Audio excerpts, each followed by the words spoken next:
I think today's topic is going to be about what I would refer to as grant quicksand. The whole grant process, and depending on grant money. And um, most of us are familiar with grants.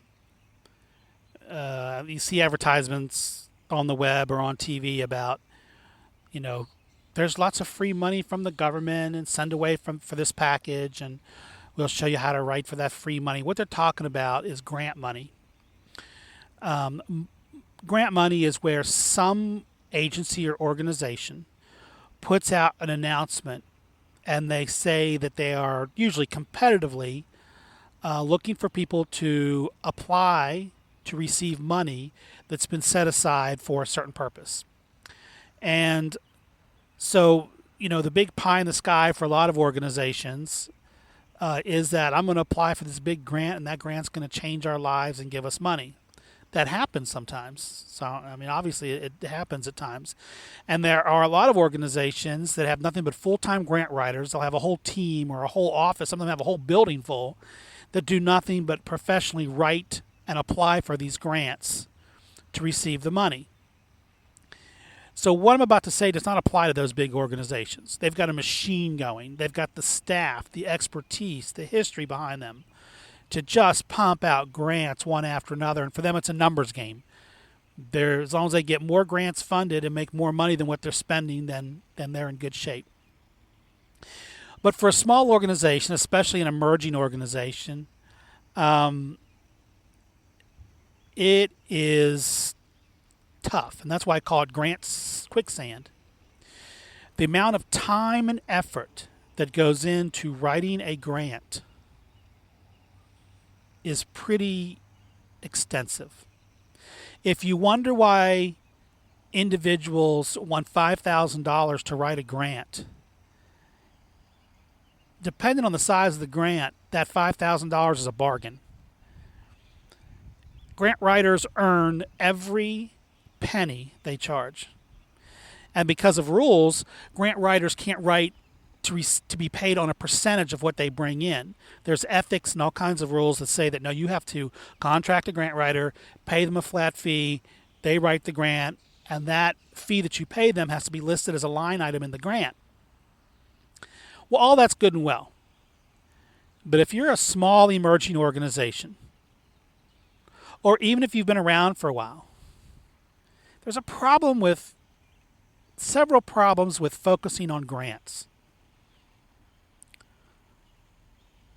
The first would be, seriously, folks, it is much easier and cheaper and more of a sure thing to walk up to somebody, give them a good message about your organization, and ask them for money. That's really to the point. It's direct. It makes sense. Okay, so just from the standpoint of simplicity, following just some good donor acquisition, management, and asking behavior, you'll exceed what you would have gotten from grants.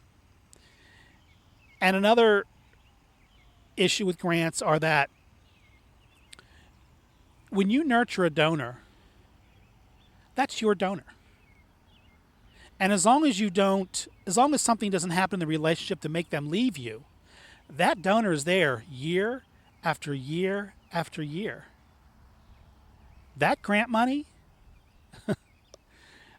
comes, grant money goes. Politics changes the availability of grant money. Budgets changes the availability of grant money. The economy changes the availability of grant money. The staff at the office or the selection committee from where the grant money is coming changes based on those people's lives.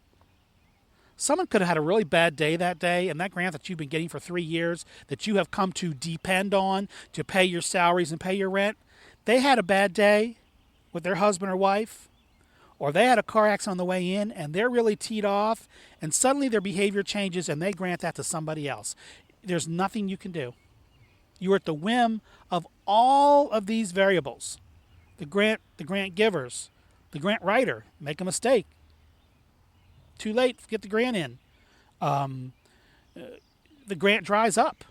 The grant is suspended because of budgets. There's so many things. Meanwhile, if you hinge your operations on receiving that grant money, do you realize what a position you're putting your organization in? That is quicksand. And I call it quicksand because with quicksand, you can dip your toe in, try it out, and that's fine. Do that. See what it feels like to stick your foot in some quicksand. But are you going to throw your whole organization in the middle of quicksand of the granting? Chances are you'll be just fine. You'll hold on to a couple ropes and the quicksand won't suck you down. But it's too unsure. It's a shifting sand. It's horrible. Whereas just responsible donor acquisition and management, you don't even have to be fantastic at it. You could screw up 90% of the time. And you're still going to have more continuity, more you can budget year to year based on your donor behavior. You cannot budget year to year based on grants. And if you do, you're setting yourself and your organization up for a massive problem because grants are not guaranteed. They're annual. They're annual. They're annual. And that's like, it would be like being in a marriage where each year you had to hope and pray that something happened in a specific way so that your marriage can continue. Well, we know that that's not what makes a marriage a wonderful place to be. A marriage is a wonderful place to be because you know that even if you hit bumps in the road, you're still a team. You're still there for each other. In fact, you could lose everything, and you're still together, and you're still a team, and you're going to make it. So with grants, you don't have that kind of existence. So you have to look at the sources from where your money is coming. And history has taught us that if you nurture your donors and you really nurture those whales, one gift from a whale could endow your organization so that you would never have to even think about writing a grant. That's the power of one major or mega gift.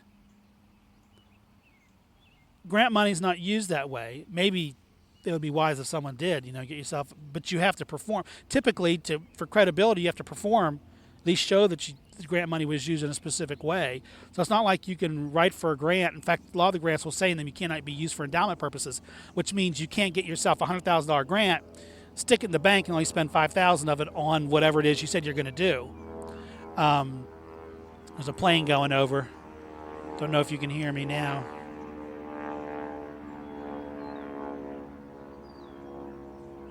We'll wait until the plane's gone.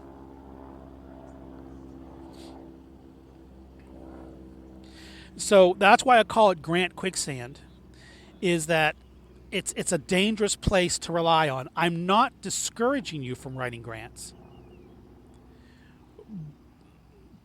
But manage your time wisely. The amount of time that you would use writing a grant and competing with tens or hundreds and sometimes even thousands of others who maybe already have a history and a relationship with that granting organization. That time you would spend writing that grant, if you spent the same amount of quality time running your fundraising operation in the ways in which we've described in this video series, you won't get into that quicksand. You'll be in a much stronger established place because your personal relationship with your givers is something you can count on year after year after year, whether the economy gets better or the economy gets worse. There are statistics that show that people give more when the economy gets worse. I don't know what that's about, but that tells you how reliable your donors are if you nurture them.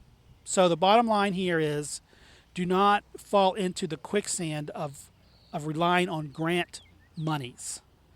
And equally, be careful how much time you spend wishing, hoping, writing grants. because that's money that's taken away from you providing the services that you normally provide as a not-for-profit for which you're raising money, and also it takes away from the time that you can invest in your donor management. Minnows, whales. Okay? So avoid the grant quicksand, and we'll see you in the next video.